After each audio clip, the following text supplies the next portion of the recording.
as the Lord had spoken unto him. And Lot went with him. And Abram was 75 years old when he departed out of Haran.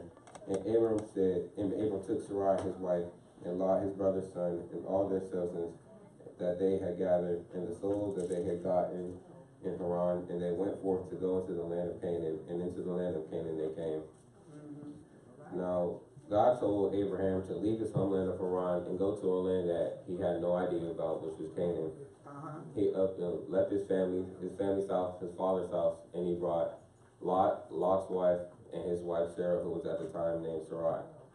So, although he had faith during this period of time, he had a time where his faith wavered from God.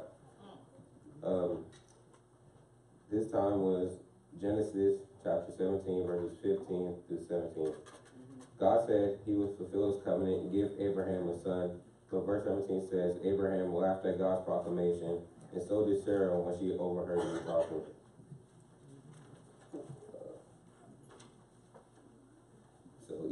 So since they didn't believe that she would have a son of her old age, that she gave Abraham her servant named Hagar, and they had a son named Ishmael.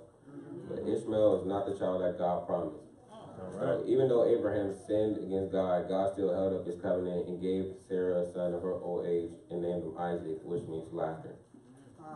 But Abraham, even though his faith wavered during this time, he had a different time where he could prove himself of his faith. And this major act of faith came in Genesis 22, verses 1 through 13.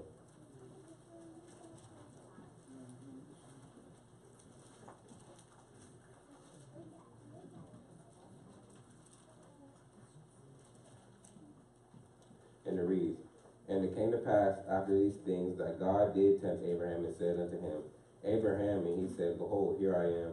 And he said, Take now thy son, thine only son Isaac, whom thou lovest, and get thee into the land of Moriah, and offer him there for a burnt offering upon one of the mountains which I will tell thee of.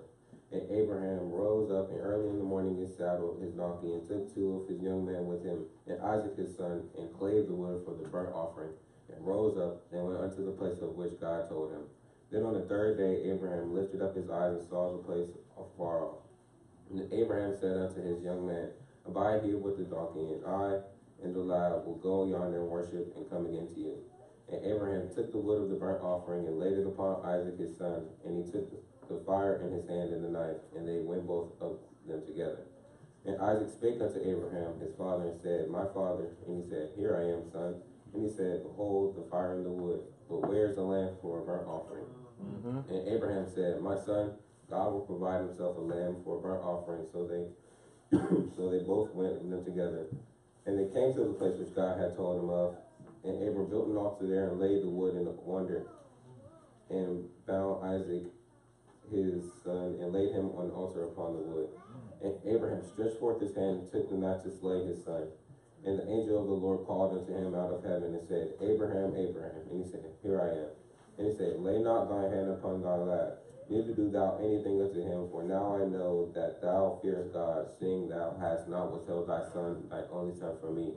And Abraham lifted up his eyes and looked, and behold, behind him a ram caught in a thicket by his horn. And Abraham went and took the ram and offered him up for a burnt offering in the stead of his son. Abraham was willing to give up the only son that he was promised to God, the son of his old age, that he believed would come through Isaac. He would be a great nation through Isaac. So even he passed the test of faith and is today considered one of the most faithful biblical characters. Now, even though Abraham was a great example of faith, he is not the only example. Another great example is young King David, whose faith matched that of Abraham's. David was the youngest of 8 children of Jesse and was a shepherd. At this time, the Philistines were Israelites' enemy, and they were at war, and they stood at Shopha.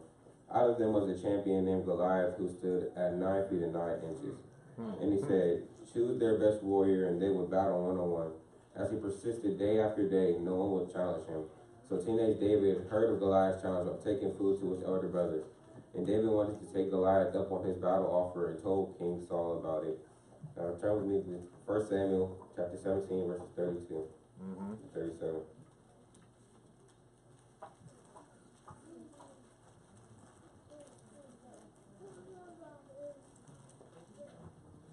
1 Samuel chapter 17, verses 32 through 37.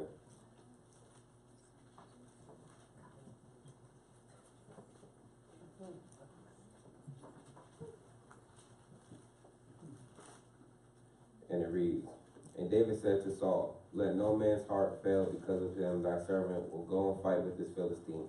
And Saul said to David, Thou art not able to go against this Philistine to fight with him, for thou art but a youth, and be a man of war from his youth. And David said unto Saul, Thy servant kept his father's sheep, and there came a lion and a bear, and took a lamb out of the flock. And I went out after him and smote him, and delivered it out of his mouth. And when he arose against me, I caught him by his beard, and I smote him and slew him. Now servant slew both the lion and the bear, and this uncircumcised Philistine shall be as one of them, seeing he hath defied the armies of the living God. David said, Moreover, the Lord that delivered me out of the paw of the lion and out of the paw of the bear, he will deliver me out of the hand of this Philistine. And Saul said unto David, Go, and the Lord be with thee. David, he could not fit any of the Israelite soldiers' gear because he was just a teenager.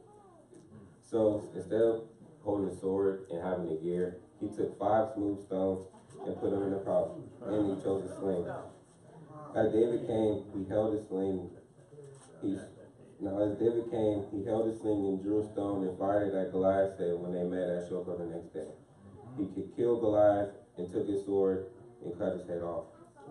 Now David's story teaches us that even though he was small and didn't have the right equipment, he relied on God. This shows us to rely not on our own resources, but on God and his infinite power. All right. Now, as David displayed his faith in God, he showed that we must be able to face our fears and do what God would have us do. The last person I'm going to talk about did just that and took on the sins of the world. The most important example of faith in the Bible is Jesus Christ. At a young age, like David, Jesus' faith in God was evident. As in Luke 2:41 through 52. Now, Jesus and his parents went to Jerusalem for the Passover feast when he was just 12 years old. When it had been time for them to return home, Jesus lingered, and Joseph and Mary did not know. They had already been a day's journey home when they realized he was missing. They then went to Jerusalem again to look for him, and after 3 days they found him in the temple, astonishing the doctors with his knowledge. When Joseph and Mary saw him, they were amazed. Mary asked why he stayed behind in the temple, and Jesus replied, Know ye not that I must be about my Father's business? At a young age, Jesus fully understood his mission. And as he grew older through the grace of God, Jesus started performing miracles. But Jesus' ultimate goal was to take on the sins of the world and become a living sacrifice and testimony to God along the way. Luke chapter 22, verses 39 through 46. As the time was approaching for Jesus to give his life, he prayed at the Mount of Olives with his disciples. His prayers to the Most High were so intense his sweat was like blood. Through all of this and the understanding of what was about to happen to him, Jesus still carried out his mission because he knew it was his Father's will, and he had faith that God would bring him through. People of all ages can show faith in God. David was just a teenage boy. Jesus was a middle-aged man, and Abraham, even though he was at his old age.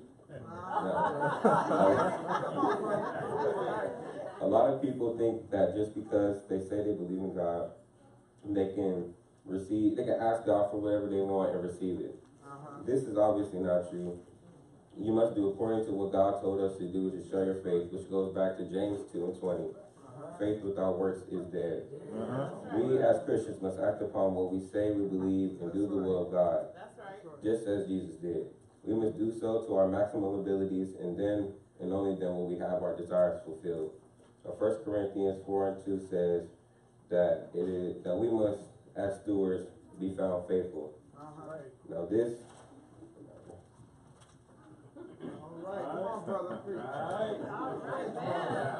All right. Now, this is the invitation of the Lord. As we do what we are told, as we keep the faith, we must first be added to the body of Christ. We must hear his word, believe it is real, repent of your sins, and confess that Jesus is the Son of the living God, and be baptized for the remission of your sins. Now, as we stand and sing 3308, I ask if there is one of you who is not saved to give your life to the Lord, so you can have a chance at eternal life.